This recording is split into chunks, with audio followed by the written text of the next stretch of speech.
Welcome to the P.A.S. Report podcast.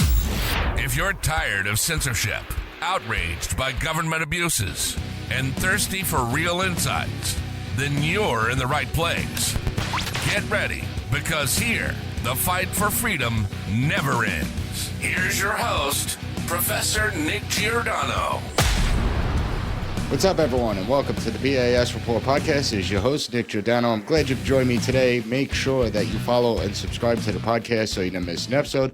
Also, visit the P.A.S. Report website, pasreport.com, and share this episode with your family and friends. With all the breaking news out there, with everything going on in the Middle East and Eastern Europe, a lot of people aren't really focusing on what's happening with China.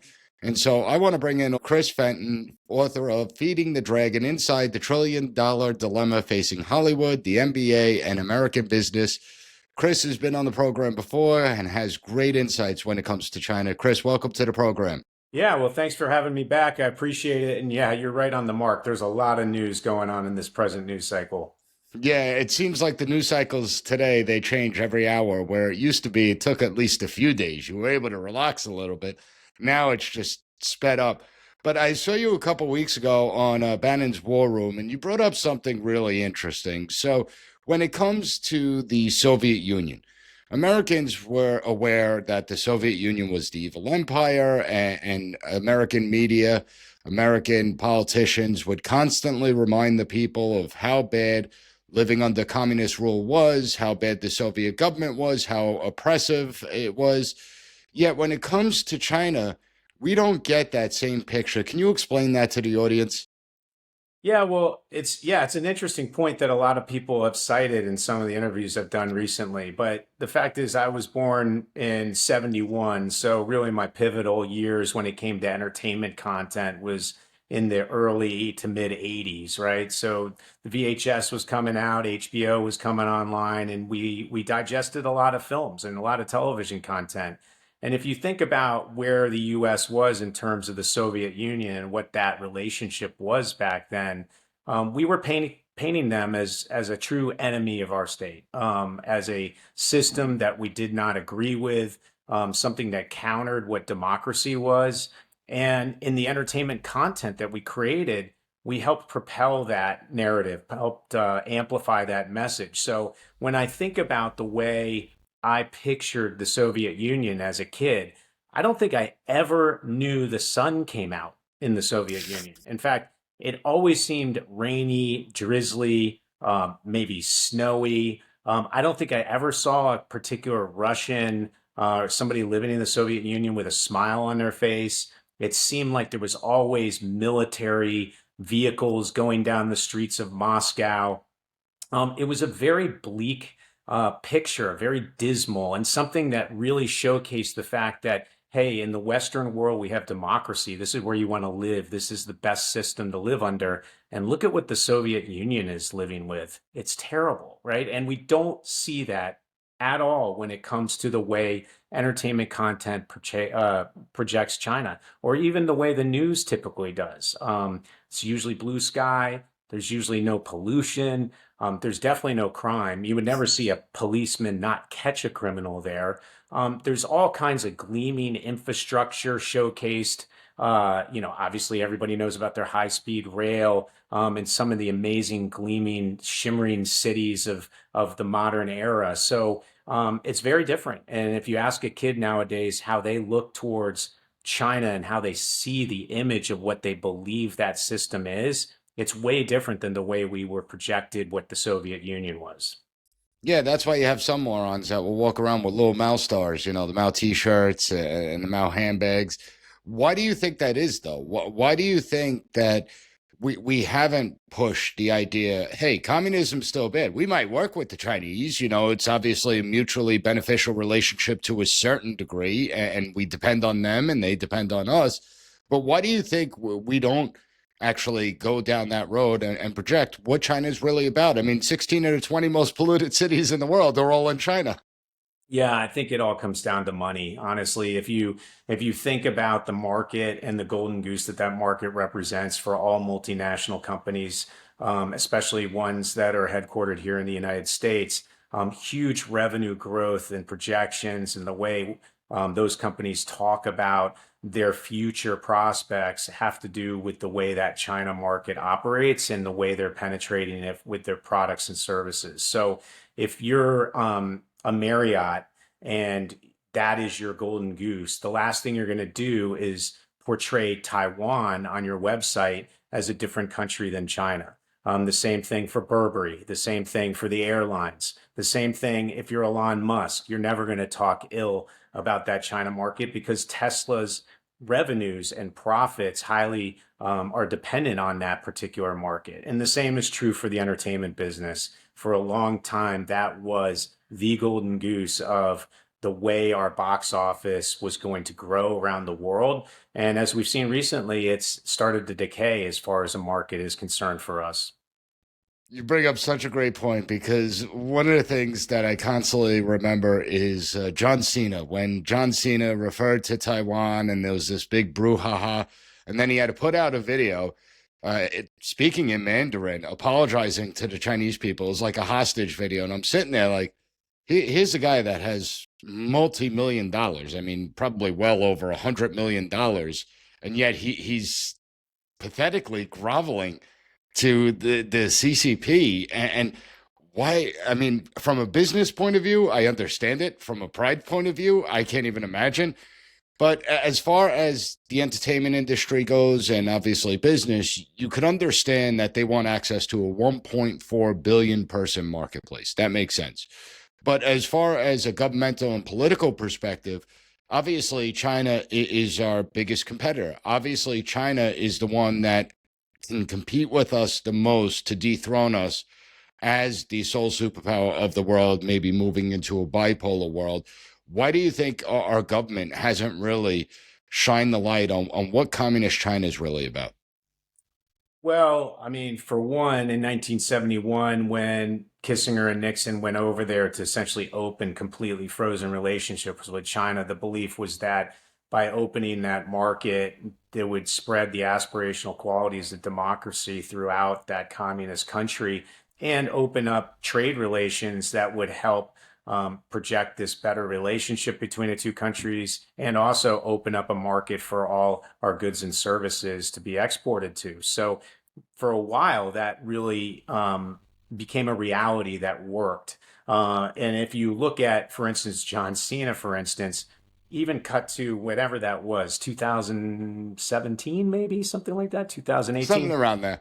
I was still under the guise that the more products and services from the United States that we were able to get into that market, no matter what the means were in order to placate Beijing to open the market to those, it was in the best interest of the long-term health of the United States of America. It not only grew GDP and not only created job growth here, but it also spread, subtly the aspirational quality of democracy. So I was under that sort of spell and mission. And I can even think back when I started hearing about John Cena learning Mandarin, I think probably maybe shortly after the Beijing Olympics. And I was thinking, wow, there's a guy who's really smart. He's going to help open up the World Wrestling Federation or the World Wrestling Entertainment into that market. He's going to propel himself into a major player there as far as a brand and personality. And I believe that he was one of the smart ones. And then when you see that groveling and knowing John, because I made a movie called Blockers with him, he is one of the nicest guys ever. Not only that, he's a huge supporter of the military here in the US. So to see that video really showcased the problem of this entangled web that we've created with this other superpower.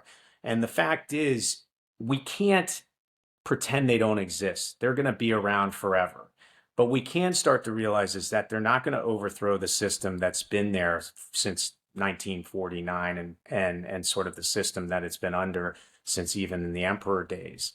But we can figure out a way to protect national security interests here in the US and still engage with them on things that allow us to thrive as an economy here and also keep the glue and bond between the two countries, even though we don't agree with them on most things, from essentially prevailing into some sort of kinetic conflict. We don't want to go there. Well, something that you brought up that I think is critical is when we first opened up to China, and China to the rest of the world, the theory was that, well, they'll become more like us, right? They'll get a taste of freedom and independence. And so the Chinese people will push back against the communist regime. But it almost seems as if the opposite has happened, that here in the United States, we've actually become more authoritarian and we emulate China more, including in the academic world. I mean, you have top lawyers, Harvard law professor, Arizona State University law professor, writing in The Atlantic that when it comes to the internet, China largely got it right and the United States got it wrong, and we should adopt a Chinese style approach to the internet. Really disheartening when you see articles like that. But as far as China goes, you said that there's some decay going on within the relationship between American companies and American goods that are going into China, and that the relationship may be souring a bit, not from a political level. I mean, we know that's soured, that's for sure, but just from a pure business level. What's going on in China right now?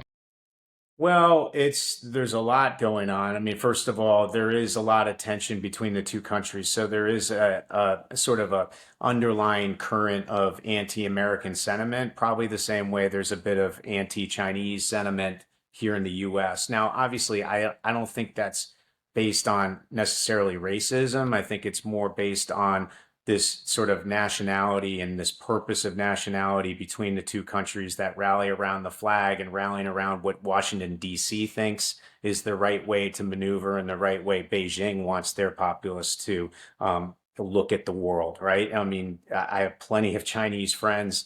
I think the average American is not anti a Chinese person. I think they're anti Beijing, right? So you have that affects products and services that are sold from the United States there just to begin with. But then on top of it, and in fact, my book talks a lot about it, we really wanted to sell them fish, right? And the Beijing government was like, hey, you know what? If you want to sell your fish here, we'll take it because we need it. But you know what? In the process, you need to teach us how to fish ourselves, right? Because someday we want to be able to catch our own fish. Well, guess what? That day is here. If you look at Nike and the way that they've done all kinds of different process exchanges, taught various mentor protege relationships with various domestic competitors now in that industry in China. You can look no further to their revenues in that market. I mean, Li Ning and various other Chinese brands that have learned all the best behavior from Nike in terms of tackling a consumer market. They're now the bigger market share of those goods in the sports apparel business. The same thing in Hollywood. In order to get our movies in there, we needed to train their below the line and above the line people to become best in class craftsmen and artists in order to make their own content. And now their own content blows away anything we used to get in there. I mean, keep in mind, we used to be 80% on given weekends of that market. Every dollar that came into those theaters, 80 cents of it was from Hollywood movies. Cut to today, we're less than 5%. Wow. You have movies there like Mission Impossible that made a whopping $50 million maybe to date. We're talking about a market where like the last Avengers movie made $750 million just in that market alone. So you can see how little our movies are penetrating that market right now. And then on top of it, China has movies like the sequel to Ninja that is over 2.2 billion in box office grosses just from the China market by itself.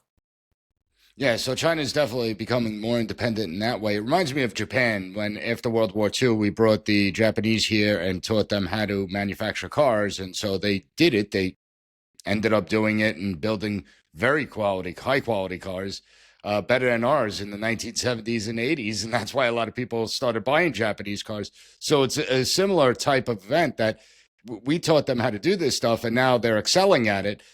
As far as China goes, though, the internal Chinese politics, all is not well. We've seen economic decline over the last few years. In order for China to really catch up to us, they need double-digit growth for like the next decade and a half.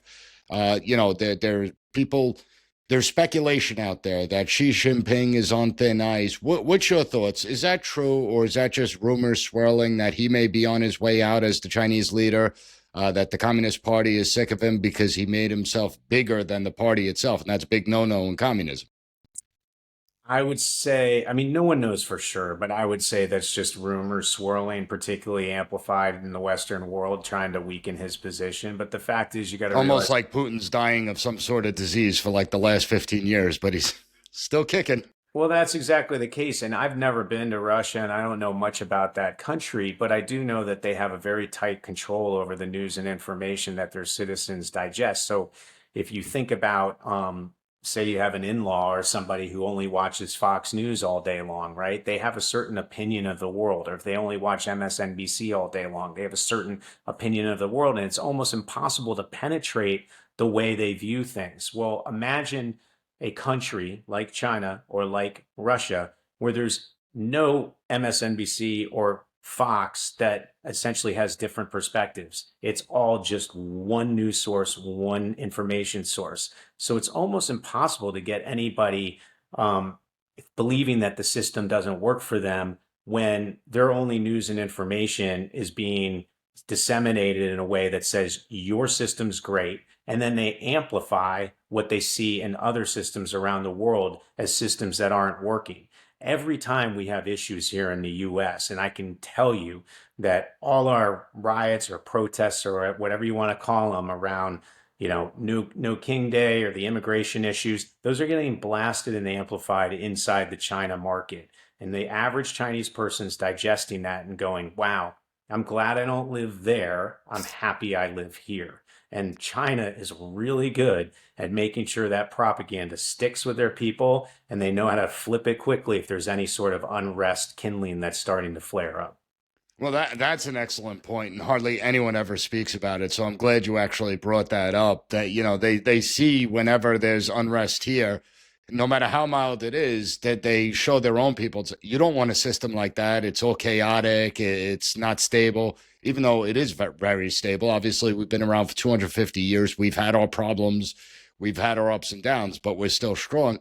But they show them that and say, this is a system of chaos. So they exploit it. They also exploit social media as a means to control Chinese minds. In the United States, when we jump on social media, negativity is what people are drawn to, I think, just naturally as human beings. It's why, the worst of the worst videos usually get the most views and people getting into accidents and stuff like that. But in China, they do it differently. The videos that young people will see is videos that show virtue, prudence, temperance, videos of kids going out and helping their communities. How impactful is that? Well, it's super impactful. I mean, the fact is, like, if you think about, and by the way, I apologize if you can hear the sirens in the background. I guess the Chinese Communist Party is not happy with what I'm talking about. And they have police forces here in the United States. They do. So, no, the control over youth. I mean, are you talking about more Chinese youth or the U.S. youth? Well, it's both, right? I Okay. mean, our youth is being, you see this moral decay going on. You're seeing an education system that has totally collapsed. You're seeing a youth that feels they don't have a sense of purpose, leading to a mental health crisis where over 50% suffer from anxiety and depression. And then you look at the Chinese youth, you look at what they're learning in school, you look at the life skills that they're learning, and you look at what's being promoted on social media to them. It's not useless crap. It's actually things that benefit society, improve communities. So Well, I'm talking about both. yeah, so it's exactly why I mean, I'm still an informal advisor with the Select Committee on China that now Molinar and Krishnamurthy run, but it used to be Mike Gallagher who was chair, and we worked on a variety of different policy plans to try to get TikTok banned here in the U.S., which um, we found the ingredients that got essentially everybody almost unanimously inside the House and Senate to agree that TikTok was a weapon from Beijing that was placed here to amplify dissent and to essentially push Beijing propaganda. And a lot of that came down to the hashtag amplification and throttling that we saw that was so different than the US platforms like Instagram or Facebook or Twitter.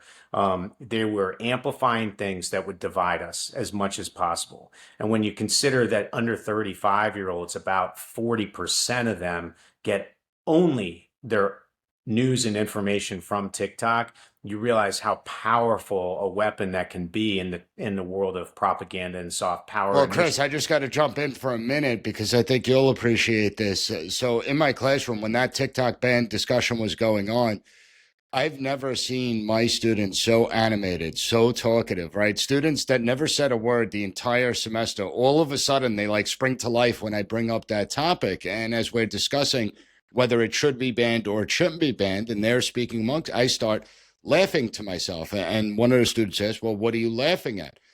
I'm like, well, I find this debate really amazing. I think it's a great debate to have. You know, is this a national security issue? Is it a freedom issue? Is it a complex, both of them? But I'm like, not for nothing. We just came out of the coronavirus. The government, especially in New York, it was terrible, kept you out of school for 2 years. They socially isolated you. There were lockdowns. There were mask mandates and all this stuff. And your generation didn't say a peep about it. Nothing. Didn't complain. You obeyed. You complied. And that was that. Yet here, you're all animated. Some of you have actually contacted Congress because TikTok told you to contact Congress, which was a very powerful tool to try and influence them all over a social media app. That, let's be honest here. I mean, for some people, it may be their livelihood, but if a social media app stays or goes, it's not really changing our lives per se. And it was really interesting seeing that dichotomy where they were actually losing freedom, losing liberty during the coronavirus, but didn't complain about it. But when it comes to a social media app like TikTok, they were full force.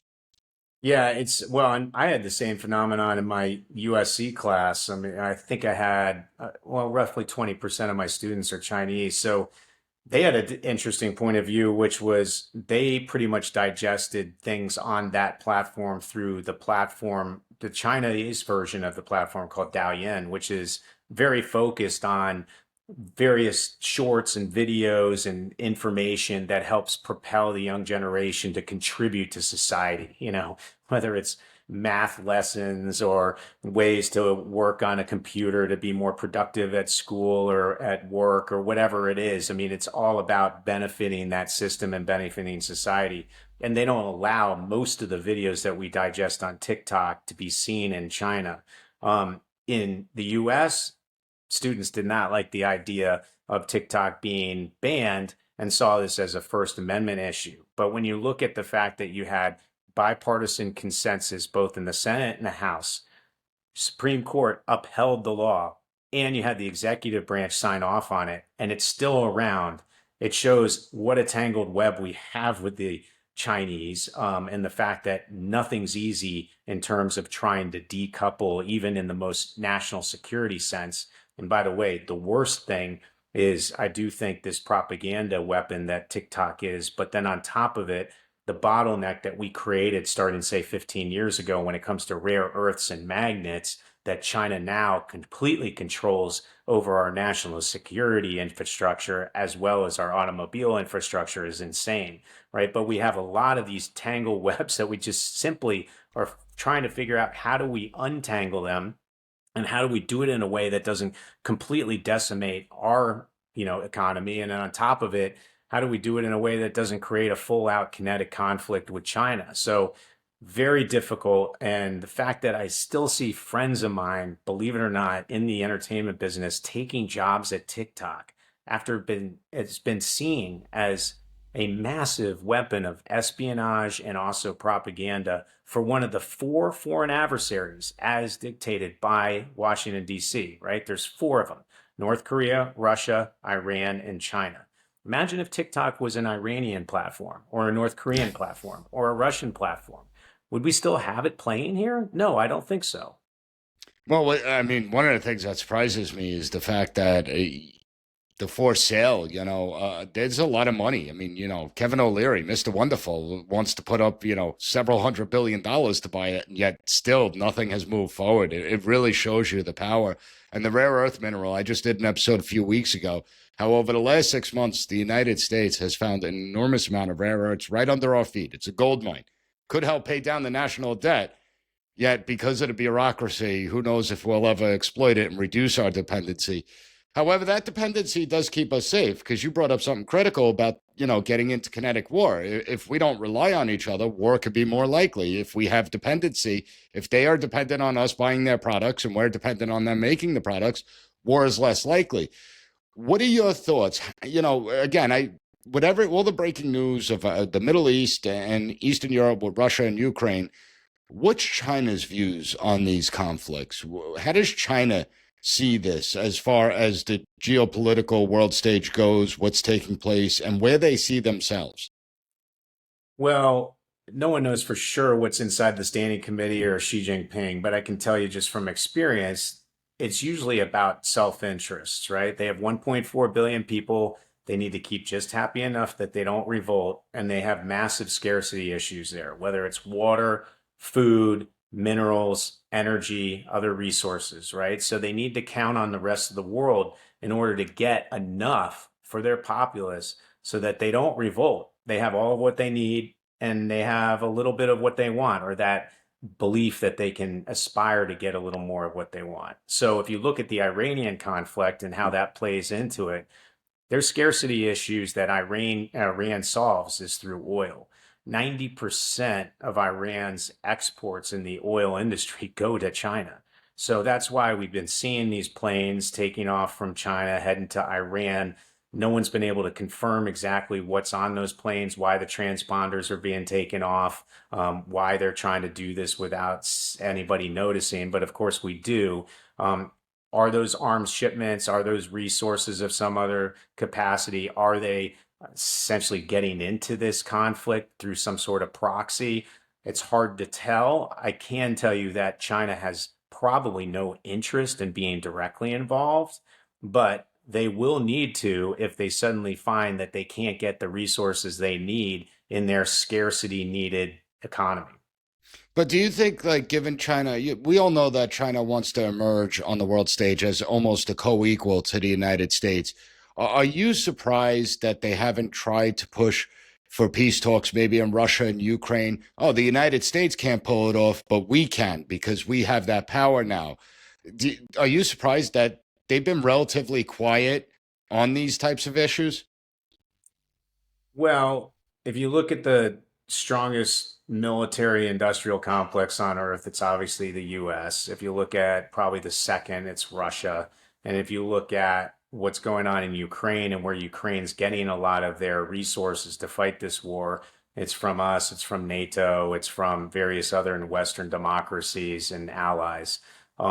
If you're China and you feel like this conflict is staying contained, i.e., it's not going nuclear, or bringing in various other neighbors of theirs into the conflict, it seems like it might be in their best interest to let it drag on. It's allowing a lot of resources to be depleted on various sides. It's weakening its biggest neighbor to the north, Russia. It's weakening us. It's weakening NATO. It's just strengthening China through just an indirect method. So why would they want it to stop as long as it stays contained? Now, this Iranian conflict obviously is somewhat in the region. It somewhat involves the same type of proxy players. And if it does start to expand in the region and draw in others, China is then going to go, wait a minute, this is no longer contained. It doesn't fully play into our own interests of just seeing all of our competitors get weakened, and it might draw us in and create issues for us. So that's when I think you'll see them get involved. But right now, I think it's all win for them at the moment. That's a good point. So two more questions. So the first one is, what do you see happening with Taiwan? Obviously, this is one of China's long-term strategic goals. They'd like to bring Taiwan back under the mainland. Do you see any type of military activity or hostile takeover anytime soon? Or do you think, given the current economic conditions in China, that right now they're just taking a wait and see approach to see how everything on the global world stage pans out and their economy improves? Taiwan is obviously part of the reunification plan that Xi has had forever. He's also made it very vocal. It's been a part of many of their Communist Party multi-year plans. It's something that he hasn't shied away from as some sort of secret, right? But if you look at what they've been doing essentially to fulfill the mission that they tend to have through the art of war, which is to win battles and win wars without ever firing a bullet. They could possibly replicate what they ended up doing in Hong Kong, right? The Hong Kong takeover came, 27 years prior to what the agreement was between them and the British. No one seemed to jump into it and break that up. Everybody seemed to be okay with it when it was finally done. Taiwan could be the same issue. I mean, you have sentiment on that island that is now getting more and more pro-Beijing. They've done a really good job of interfering with narrative and propaganda, news and information systems there in Taiwan. They've been able to win over a lot of the youth in that market. And eventually, over time, they might actually pull in the majority of Taiwanese to start believing the system of Beijing and the way it runs the rest of the PRC might be in their best interest to be a part of again. That's the dream for Xi, is just to make it happen naturally, right? But the other way to make it happen is to watch all the competitors, all the potential rivals, all the potential allies that would be against a Taiwan reunification or takeover to be so weakened that when they do make some sort of a move, we just don't have the wherewithal or the fortitude to actually fight and combat against it. And quite frankly, even in our strongest state, every war game we've played in terms of some sort of a Chinese hostile takeover of Taiwan, we've lost. It's not like Catalina is to Los Angeles. It's not 26 miles offshore. It's a long way away. There's not a lot of regional allies that look like they're going to come into that fray. So it could be the U.S. by itself trying to defend Taiwan. And quite frankly, the public sentiment here in the United States might be like, why do we care? Yeah, and you look at China's Navy, it's one thing throughout history. They always had a very strong and dominant Navy, so it's something to pay attention to. Overall, and I know this is a loaded question, so as far as U.S. policy goes, what do you think the most important policy should be towards China? How should we approach it from your point of view? Not all of them, but just like the most important approach that we should take towards China. Well, like we said, I talk about it in my book a little bit. It's called Fenton's Five Forces of Diplomacy, right? You have human rights, you have politics, you have national security, you have commerce and culture. The first three we have zero agreement on: national security, politics, and human rights. So it comes down to culture and commerce. Culture they like of ours, right? There's an anti-American sentiment there, but for the most part, they really like the Western goods and services that come out of the U.S. and elsewhere. We're the most materialistic. Chinese people are not that far behind. Yeah, no, we've taught them well, right? So I do think there's a way to, and just in the easiest terms, to say what should our policy be? It should simply be patriotism before capitalism, right?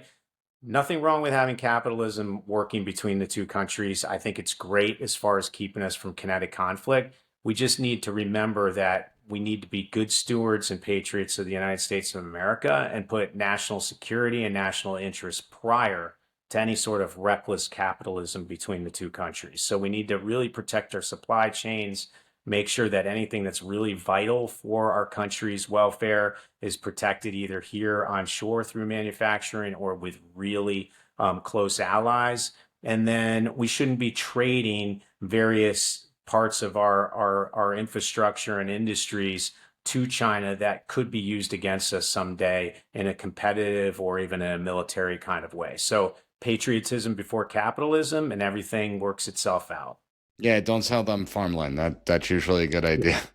Chris, I really enjoyed the conversation. Everyone needs to check out Feeding the Dragon. We'll have links up at the P.A.S. Report website, PASreport.com, so you can check it out there. Chris, thanks so much for coming on. Thanks for having me. Have a great summer. Thank you for listening to the P.A.S. Report. Don't forget to rate, share, and hit that subscribe button. That way you'll never miss an episode. For more exclusive content and updates, visit us at PASreport.com and follow Professor Giordano on all social media platforms at PAS Report.